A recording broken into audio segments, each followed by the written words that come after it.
Ma'am, महिलाओं का manifesto पहली बार ऐसा हुआ है इतिहास में, प्रेस कॉन्फ्रेंस में भी ये बात की गई, लेकिन क्यों लगा आपको कि महिलाओं का एक अलग से मैनिफेस्टो होना चाहिए? आपको क्या लगता है? आप बताओ, आपको क्या लगता है महिला के मैनिफेस्टो के बारे में? अच्छा लगता है आपको? बिल्कुल अच्छा लगता है, महिला होने के नाते अच्छा लगता है। महिला होने के नाते, क्योंकि हमारी आवाज़ है, महिलाओं की आवाज़ है। महिलाओं की आवाज़ राजनीति में पूरी तरह से आनी चाहिए, उनकी भागीदारी होनी चाहिए, उनकी समस्याओं का समाधान होना चाहिए। उनको हम ऐसे नहीं कंसिडर कर सकते कि हमने एक गैस सिलेंडर पकड़ा दिया, हमने एक उनके लिए कुछ छोटी सी चीज़ कर ली तो बस हो गया। नहीं, हम सशक्तिकरण चाहते हैं महिलाओं का। हम चाहते हैं कि महिलाएं पूरी तरह से भागीदार बने और अपने निर्णय खुद लेने की क्षमता उनमें है, तो उनको मौका मिलना चाहिए और हम मौका देना चाहते हैं। आपने कहा कि महिलाएं अगर अपनी शक्ति राजनीतिक शक्ति में तब्दील कर दें तो संप्रदाय की और जातिवादी की राजनीति जो है वो खत्म हो जाएगी। आपको लगता है कहने में ये आसान है लेकिन करने में शायद बेहद मुश्किल हो? देखिए, करने में बिल्कुल मुश्किल नहीं है अगर महिला अपना मन बना ले।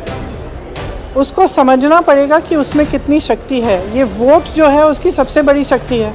50% वोट उसके हैं, तो अगर वो एकजुट होकर वो इस्तेमाल करेगी उस वोट को और वो कहेगी कि भाई मैं अपना भविष्य देखना चाहती हूँ, अपने बच्चों का भविष्य बनाना चाहती हूँ, मैं विकास चाहती हूँ, अपने गांव में विकास चाहती हूँ, अपने शहर में विकास चाहती हूँ, तुमने मेरे बच्चों की शिक्षा के लिए क्या किया, तुमने मुझे सशक्त करने के लिए क्या किया। जब तक ये सवाल नहीं उठाएगी तब तक नहीं हो सकता। लेकिन अगर ये सवाल उठाना शुरू करे और वो तय कर ले कि बस हो गया है, अब हमें गुमराह करना बंद करिए, हमारी विकास की बात करिए, हमें सशक्त करने की बात करिए, उसी आधार पे मैं वोट डालूंगी, तो देखिए कैसे नहीं बदल सकता। पूरा देश बदलेगा, प्रदेश क्यों।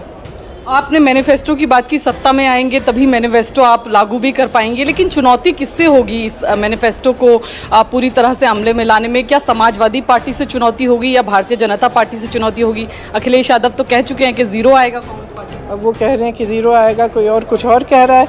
हमारी चुनौती ये है कि हम उत्तर प्रदेश में विकास लाना चाहते हैं, हम यहाँ की राजनीति को बदलना चाहते हैं। ये पूरा प्रदेश माफियाओं के पकड़ में है। जहाँ भी जाती हूँ, कभी या तो बालू माफिया है या फिर सड़क की माफिया है, एग्ज़ाम्स की माफिया है, हर चीज़ के लिए माफिया है। कभी अत्याचार होता है, चाहे महिलाओं पे हो, चाहे दलितों पे हो, चाहे किसानों पे हो। पुलिस और प्रशासन किसका पक्ष ले रही है? अपराधियों का पक्ष ले रही है। और विकास का कोई बात की आपकी चुनौती किस?